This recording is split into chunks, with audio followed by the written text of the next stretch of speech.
যাওয়ার সুযোগ নাই ভোট ছাড়া। আরো যে সমস্ত সংশোধন হয়েছে যে 10 বছরের বেশি কেউ প্রধানমন্ত্রী হতে পারবে না, ব্যক্তিগতভাবে আমি এটা না করলো হ্যাঁ ঠিক আছে হয়েছে, এগুলো যদি মানি তাহলে আমাদের অসুবিধাটা কোথায়? কিন্তু না, নির্বাচন হইতে দেব না, নির্বাচন হবে না। তাহলে নির্বাচন ছাড়া কি এই সরকার থাকবে? এই 1 বছরে তার মূল্যায়ন করি আমি।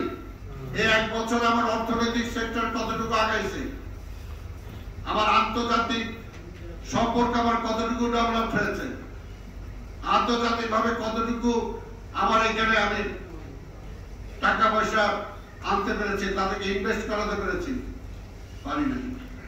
শিক্ষা ব্যবস্থার আমার কতটুকু পরিবর্তন হয়েছে, কোনো পরিবর্তন হয়নি।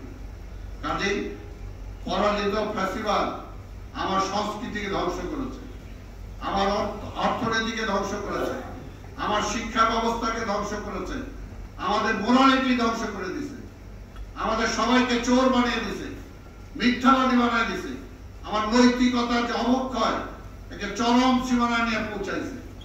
আজকে এগুলোকে ঠিক করতে হলে কারা করবে? তরুণদের করতে হবে, তরুণদের করতে হবে। সেটা জন্য সেই মোরালিটি নিয়ে আগে আসতে হবে। সেটার জন্য একটা কালচার, একটা রেভলিউশন দরকার। সেটা কারা করবে? সেটার জন্য তো সেই মন সবার হওয়া লাগবে। আমি কি হইলাম, উমুক কি হইল, উমুককে ঠেকাও, ঠেকাও না ভাই, ফ্যাসিবাদ ঠেকাও, আধিপত্যবাদ ঠেকাও, তাহলে সব ঠিক হয়ে যাবে। যাতে আধিপত্যবাদের কবলে বাংলাদেশটা আর না পড়ে, আমার মিল ইন্ডাস্ট্রি সব শেষ হয়ে যাবে। বাংলাদেশের ব্যবসায়ীরা আর কদিন এইভাবে চললে ওই ব্রিফকেস ব্যবসায়ী হতে হবে। এইটার জন্য বলবো, এটার জন্য আজকের আইটি সেক্টর আপনারা মন ছোট হওয়ার কোনো কারণ নেই, কারণ এটা বিশ্বের এখন সবচেয়ে বড় একটা সেক্টর। আর বাংলাদেশে এই সেক্টরটাকে অবশ্যই এটা সামনের দিকে যাবেই, কেউ পিছায় রাখতে পারবে না, কেউ পিছায় রাখতে পারবে না, সামনের দিকে যাবেই। এখন শুধু এখানে চুরিটা বন্ধ করা, বাটপাড়িটা বন্ধ করা, যেটা জিয়া রহমান একমাত্র পেরেছিলেন।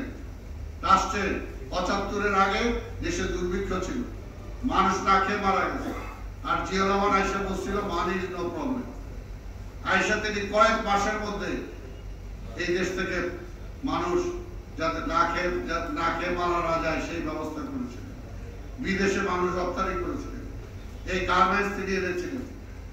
আজকে দেশের এই যে পানি সেচ বলি, এই ব্যবস্থা তিনি জয়েন করেছিলেন। আমার পানির সমস্যা দিয়ে জাতিসংঘে তিনি গিয়েছিলেন।